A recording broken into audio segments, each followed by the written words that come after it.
नमस्ते दोस्तों, तो आज आपको एक बड़ी ही अचंभित एवं अनोखी कहानी सुनाऊंगा जिसमें आपको कुछ अनसुनी एवं रहस्यमय बातें बताई जाएगी। तो आइए जानते हैं कुछ खतरनाक रहस्यमय कहानियां। तो कृपा करके वीडियो पूरी देखें ताकि आपको भी धर्म के प्रति रहस्यमय बातें की ज्ञान हो तथा इससे भी खतरनाक रहस्य जानने के लिए अभी इस चैनल को सब्सक्राइब करें ताकि और भी रहस्यमय कहानी सबसे पहले आप तक पहुँचे। धन्यवाद। तो सुनिए।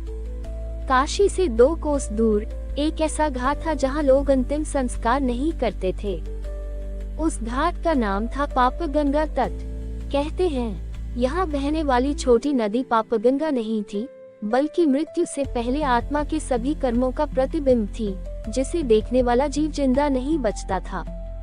पुरानी कथा थी कि जो पापगंगा में अपना चेहरा देखे उसे नरक दर्पण का दर्शन हो जाता है और वह वहीं मरकर पुनर्जन्म का चक्र तोड़ बैठता है। इसी घाट पर पहुंचा था यतीम, एक पुरातत्व विशेषज्ञ, जिसे एक गुप्त तांत्रिक लिपि में लिखा एक श्लोक मिला था। यत्र दर्पण नरकस्य तत् समयं स्थगित, केवलम धर्मनिष्ठा साक्षी होई, मृत्यु पथ गमनाय। यतीम को विश्वास नहीं था, लेकिन घाट पर एक बूढ़ा साधु मिला, त्रयंबकनाथ, जिसने उसे चेतावनी दी। यदि पापगंगा में अपना चेहरा देख लिया तो मृत्यु लोक की राह खुल जाएगी, पर लौटने का द्वार नहीं होगा। रात का तीसरा पहर, चंद्र अर्धरक्त था और हवा में हड्डियों जैसी सन्नाटा भरी खनक थी। यतीम ने उस गुप्त तांत्रिक श्लोक को बार बार पढ़ा और अंततः पापगंगा में अपना चेहरा देखा। क्षण भर में पूरी नदी की जलधारा काली हो गई। जल में ज्वाला सी उठी और उसमें एक दर्पण उभरा, नर का दर्पण। यतीम की आंखें उस दर्पण में झांक गईं और उसने वहां देखा अपना ही भविष्य, अपने पूर्वजों की पीड़ा, अपनी आत्मा की सड़ांध और वह द्वार जो मृत्यु के पार खुलता है। अगले पल यतीम बेहोश हो गया। जब आंखें खुली तो वह नर का द्वार के सामने था। नर का द्वार के बाहर कोई पहरेदार नहीं था, पर हवा में आवाजें थीं। यतीम जैसे ही आगे बढ़ा, सामने 5 कक्षों वाला एक मंदिर प्रकट हुआ। नरकपीठ। हर कक्ष एक पाप के लिए था। कामगृह जहाँ वासनाओं की सजा थी, क्रोध कक्ष जहाँ आत्माएं चीरती थीं, लोभ मंडप जिसमें आत्मा बार बार भूखी मरी, मोहशिला जहाँ मृत रिश्तों के भूत चिपके रहते थे, अहंकार सभा जहां आत्मा स्वयं को जलाती थी। हर कक्ष से गुजरते हुए यतीम को अपने ही पापों की झलक मिलती रही, पर साथ ही मिलते रहे संकेत किसी अदृश्य शक्ति की ओर से जो उसे मार्ग दिखा रही थी। अंत में यतीम मध्य गर्भ में पहुंचा। वहां एक सिंहासन पर बैठा था कालवाक्य। न कोई चेहरा, न कोई रूप, केवल एक आवाज, तू जीव नहीं, आत्मशेष है। तू देखने आया था, पर अब तू साक्षी बन चुका है। मृत्यु तुझसे पहले ही तुझ में जन्म ले चुकी है। यतीम कांप गया। उसे अब समझ आया, नर का दर्पण केवल पाप दिखाने वाला दर्पण नहीं था। वह जीव की चेतना का अंतिम सत्य था, जहां से या तो मोक्ष या पूर्ण पतन तय होता है।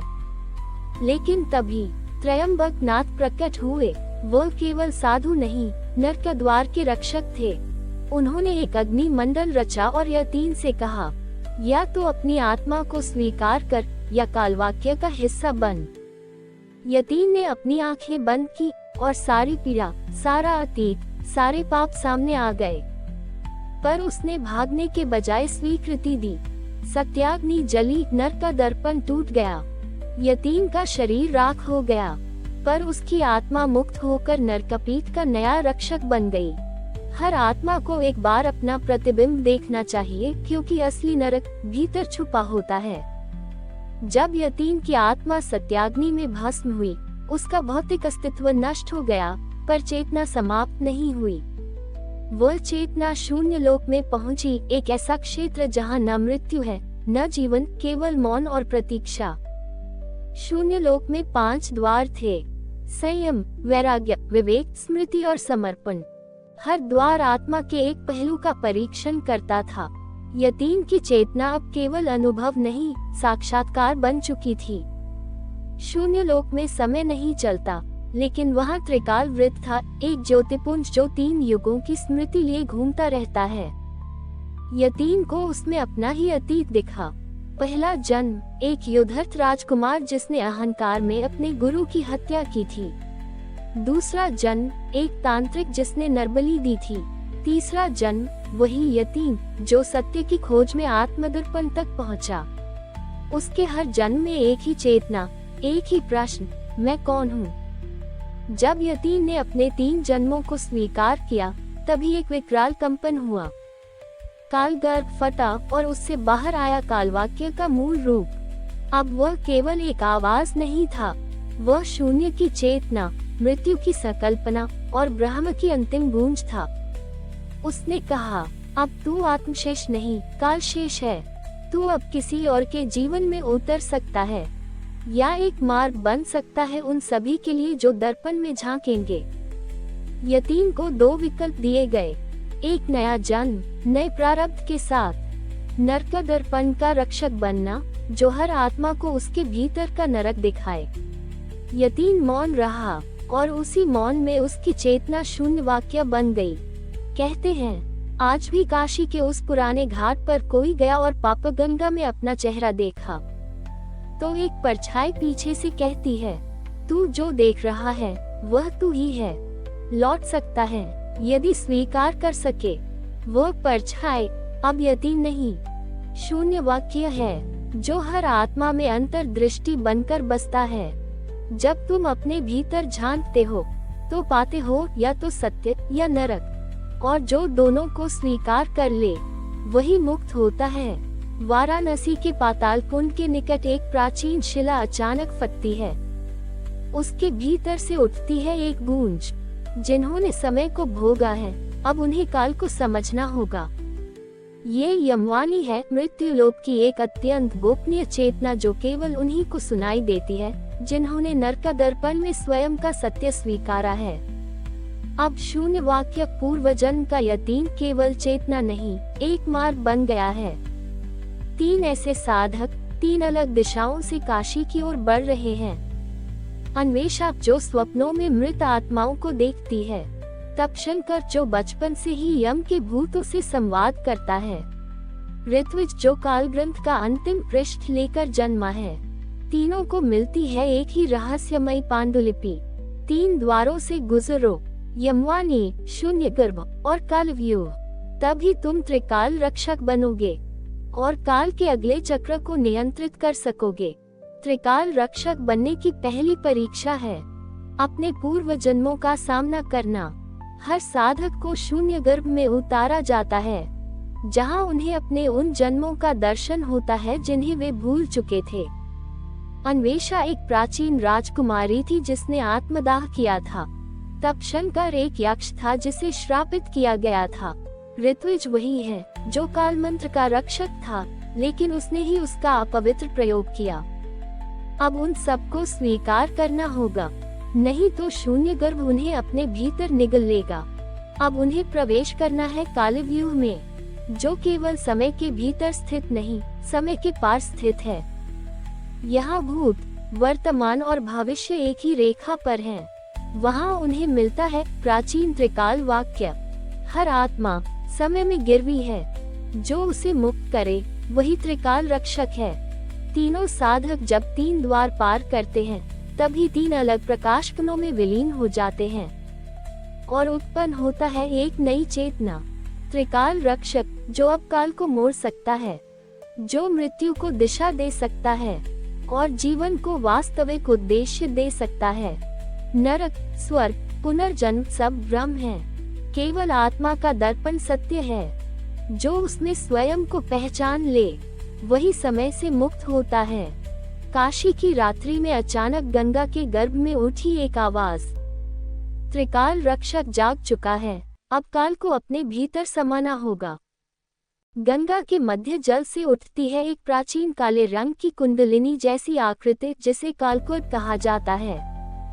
यह कोई साधारण स्थान नहीं, ये वह बिंदु है जहां अंतिम मृत्यु घटित होती है, जहां आत्माएं पुनर्जन्म के चक्र से मुक्त हो जाती हैं, यह हमेशा के लिए विलीन हो जाती हैं। त्रिकाल रक्षक अब एक विलक्षण चेतना में रूपांतरित या तीन अन्वेषा, तपशंकर और ऋत्विज का एकत्र स्वरूप सुनता है। एक विलक्षण ध्वनि, एक मौन जिसमें शून्यनाथ बोलते हैं। शून्यनाथ वही प्राचीन साधु जिन्होंने समय से बाहर साधना की थी, अब वे त्रिकाल रक्षक को चेताते हैं। एक और द्वार बचा है, शून्य काल द्वार। यदि वह खुल गया तो अमरता और मृत्यु दोनों समाप्त हो जाएंगे और यह सृष्टि अराजक शून्य युग में प्रवेश करेगी। परंतु त्रिकाल रक्षक अकेला नहीं, एक और शक्ति जग चुकी है, विप्रकूट, एक रहस्यमयी तांत्रिक कुल जिसने शून्य काल द्वार की रक्षा तोड़ी थी और अब अमर बनकर लौट आए हैं। विप्रकूट के नेता रक्त वैरागी अब कालकुट पर अधिकार चाहते हैं। उनका उद्देश्य समय को नष्ट कर देना ताकि सृष्टि पुनः शून्य से शुरू हो। त्रिकाल रक्षक और विप्रकूट का टकराव कालकुट के शून्य चक्र में होता है। युद्ध तलवारों से नहीं, मंत्रों, ध्यानों और पूर्व जन्मों की स्मृतियों से होता है। त्रिकाल रक्षक एक अद्भुत तंत्र से उन्हें रोकता है।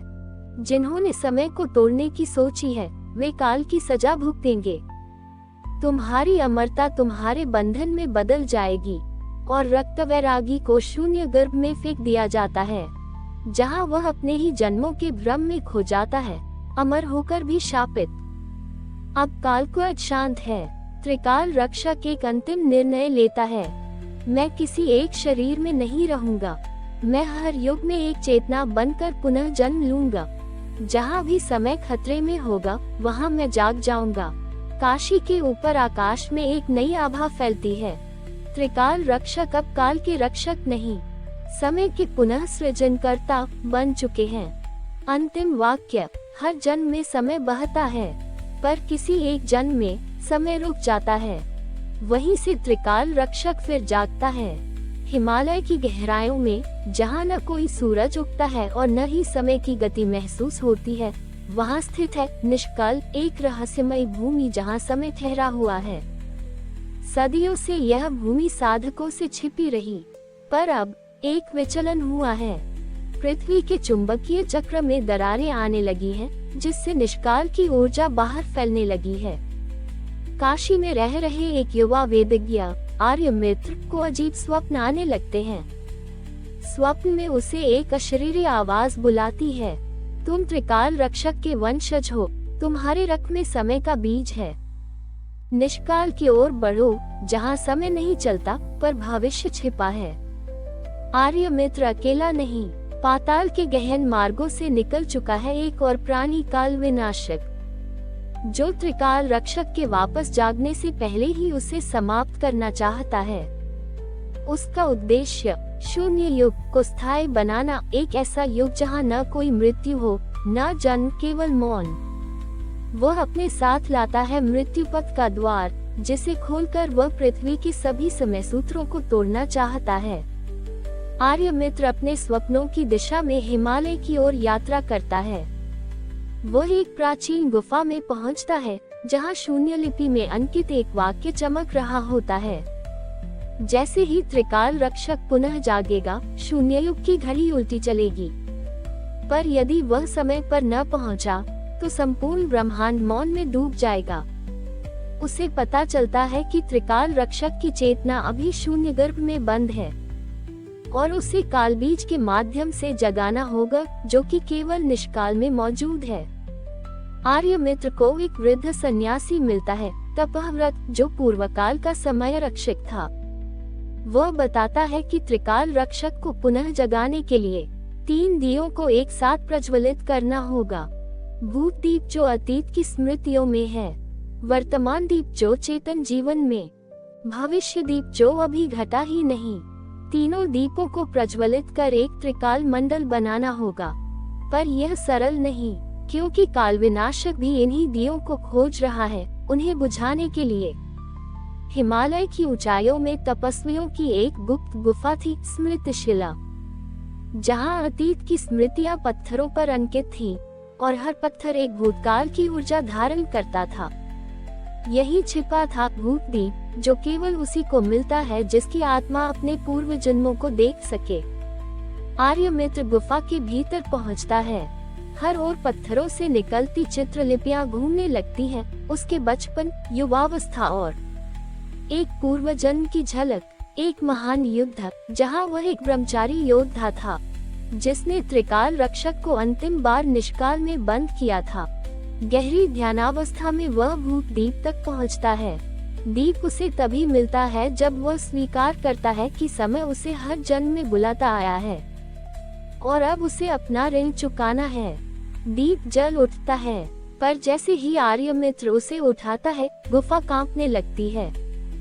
काल विनाशक की छाया पहली बार प्रकट होती है, एक काले बगुल आकृति वाले धुएं के रूप में। वर्तमान में विचरण करने वाले मानव, तू अतीत की स्मृति जगा चुका है, अब अगला दीप मेरा होगा। वर्तमान दीप एक मंदिर में स्थित है, कालप्रहर मंदिर, जो 3 समयों के संगम पर स्थित है। मंदिर की रक्षा करता है एक अंधा पुजारी महाश्रुत, जो सुन सकता है हर जीव की समय ध्वनि। वह आर्यमित्र से कहता है, वर्तमान दीप वही जला सकता है जो अपने भीतर समय की गति को रोक सके। न अतीत की चिंता, न भविष्य का भय, केवल अब में जीना। आर्यमित्र एक रात मंदिर में ध्यानस्थ होता है। वह समय की रेखा को रोकने का प्रयास करता है, पर अचानक उसे बचपन की यादें और भविष्य की मृत्यु की छवि विचलित कर देती है। वह विफल हो जाता है। महाश्रुत कहता है, जब तक तू त्रिकाल भय से मुक्त नहीं होता, दीप नहीं जलेगा। तभी बाहर से तूफान उठता है। काल विनाशक अपने रथ पर आता है। तीव्र गति से मंदिर की घड़ी उल्टी दिशा में चलने लगती है। वर्तमान समय संकट में है। आर्यमित्र समझ जाता है, उसे समय को नहीं रोकना बल्कि स्वीकारना है। वह आंखें खोलता है और शांति से कहता है, मैं जानता हूँ कि अतीत मुझे ढूंढेगा, भविष्य मुझे मिटाएगा, पर मैं अब हूँ, यही मेरा अस्तित्व है। दीप जल उठता है। काल विनाशक लौट जाता है, क्रोधित होकर कहता है, भविष्य दीप मेरी प्रतीक्षा कर रहा है, वहाँ मैं तुम्हें समाप्त करूँगा। आर्यमित्र अब 2 दीप जगा चुका था, भूतद्वीप और वर्तमान दीप, परंतु अंतिम और सबसे रहस्यमय दीप अब भी शेष था, भविष्य दीप। ये दीप न पृथ्वी पर था, न आकाश में। ये स्थित था निष्काल क्षेत्र में, एक ऐसी कालखंड शून्यता में जहां भविष्य की सभी संभावनाएं लहरों की तरह बहती थीं। निष्काल में प्रवेश का द्वार केवल एक बार खुलता था, जब त्रिकाल मंत्र तीनों दीपों की ज्योति में एक साथ गूंजता। महाश्रुत ने आर्यमित्र को चेताया, भविष्य दीप केवल उन लोगों को दर्शन देता है जो अपनी मृत्यु से मिल चुके हों, और वहाँ तुम्हें तुम्हारा समय प्रतिच्छाया मिलेगा। एक ऐसा तुम जो तुमसे अलग है, पर तुम ही है। निष्काल प्रवेश। त्रिकाल मंत्र आर्यमित्र के होठों पर फूटा, का नमामि त्रिगुण त्रिपद त्रिकालम। तीनों दीपों की लहरें एक साथ गूंजी और एक नीली श्वेत चक्राकार सुरंग खुल गई। आर्यमित्र भीतर प्रवेश करता है। वहाँ कोई भूमि नहीं, कोई आकाश नहीं, सिर्फ अनगिनत द्वार जो संभावनाओं के प्रतीक थे। हर द्वार के पीछे एक भविष्य था। एक में वह राजा था, एक में वह भिक्षुक, एक में वह युद्ध में मारा गया, एक में वह त्रिकाल रक्षक बन चुका था। परंतु तभी वह द्वार प्रकट हुआ जिसमें उसकी प्रतिच्छाया आत्मा थी। वही चेहरा, पर दृष्टि निष्ठुर थी। उसने कहा, तू प्रकाश से आया है, मैं तिमिर से, पर हम एक ही समय की 2 धाराएं हैं। यदि तू भविष्य दीप चाहता है तो मुझे हराना होगा या स्वीकार करना। समय द्वंद्व, भविष्य का युद्ध शस्त्रों से नहीं, संकल्पों से होता है। प्रतिच्छाया ने आर्यमित्र से कहा, तेरे हर निर्णय ने मुझे जन्म दिया है। तेरे डर, तेरे मोह, तेरी दुविधा, मैं वह सब हूँ जो तू दबा चुका है। आर्यमित्र समझ गया, उसे युद्ध नहीं, समर्पण करना होगा। वह शांत हो गया, आंखें बंद कर ली और कहा, मैं तुझसे नहीं लड़ूंगा, क्योंकि तू भी मैं ही हूँ। प्रतिच्छाया टूट गई, बिखर गई रचकनों में। वहीं से भविष्य दीप प्रकट हुआ, एक निर्विकार शांत लौ। जिसमें अगले युगों की झलकियां थीं। वह दीप जलते ही निष्काल में कंपन हुआ, त्रिकाल मंत्र पूर्ण हुआ और एक गर्भ गुफा खुली, जहां त्रिकाल रक्षक का प्रथम अस्तित्व विश्रामरत था। आर्यमित्र जब गर्भ गुफा में पहुंचा, तो वहां एक नीलवर्ण मूर्ति ध्यानमग्न थी, जिसके चारों ओर कालचक्र घूम रहे थे। तभी एक आवाज आई, जो तीनों दीपों को जगा चुका है, वही त्रिकाल रक्षक को जागृत कर सकता है, परंतु उसकी ऊर्जा केवल कालदान से मिलती है। कालदान अर्थात अपने जीवन के एक कालखंड की आहुति। आर्यमित्र ने निर्णय लिया, वह अपने अगले 10 वर्षों का जीवन त्याग देगा, यानी वह युवावस्था के बिना ही वृद्ध हो जाएगा। उसने दीपों की लौ से त्रिकाल रक्षक के हृदय को स्पर्श किया। ज्योति फूटी, मूर्ति ने आंखें खोली, त्रिकाल रक्षक जाग गया। त्रिकाल रक्षक के जागते ही चारों ओर का निष्काल क्षेत्र बदलने लगा। काल के रथ ने गति पकड़ी, भूत, वर्तमान और भविष्य तीनों दिशाएं समन्वित होने लगी। आर्यमित्र अब वृद्ध हो चुका था, पर उसकी आंखों में संतोष था। उसने तीनों दीपों को जागृत किया, अपनी युवावस्था की आहुति दी और शून्य के द्वार को स्थिर कर दिया। त्रिकाल रक्षक ने कहा, अब मैं तुम्हारे युग का रक्षक नहीं, मैं समय के संतुलन का प्रहरी हूँ। पर जब कभी काल डगमगाएगा और त्रिलोक कांप उठेंगे, तब किसी न किसी युग में कोई आर्यमित्र फिर से जन्म लेगा। भविष्यदीप की ज्योति धीरे धीरे मंद हो गई। समाप्ति। त्रिकाल की वंदना। गर्भ गुफा फिर से बंद हो गई। निष्काल क्षेत्र विलीन हुआ। धरती पर एक नई ऋतु आई, जिसे शून्य युग कहा गया। एक युग जो न अतीत है न भविष्य, बल्कि चेतना का शाश्वत वर्तमान। कहते हैं, हिमालय की एक अज्ञात गुफा में अब भी एक दीप जलता है, जिसे त्रिकाल दीप कहा जाता है, और वहाँ हर सहस्राब्दी में कोई एक आर्यमित्र की वंशज आत्मा त्रिकाल रक्षक की पुकार सुनता है। हमारी और भी आध्यात्मिक एवं अनोखी कहानियाँ देखने के लिए हमारे चैनल पर जाएं तथा धार्मिक एवं पौराणिक और भी रोचक भरी कहानियाँ हमारे चैनल पर है। कृपया जाके देखें तथा हमारे चैनल को सब्सक्राइब करके रखें तथा वीडियो अच्छा लगे तो लाइक जरूर करें। धन्यवाद।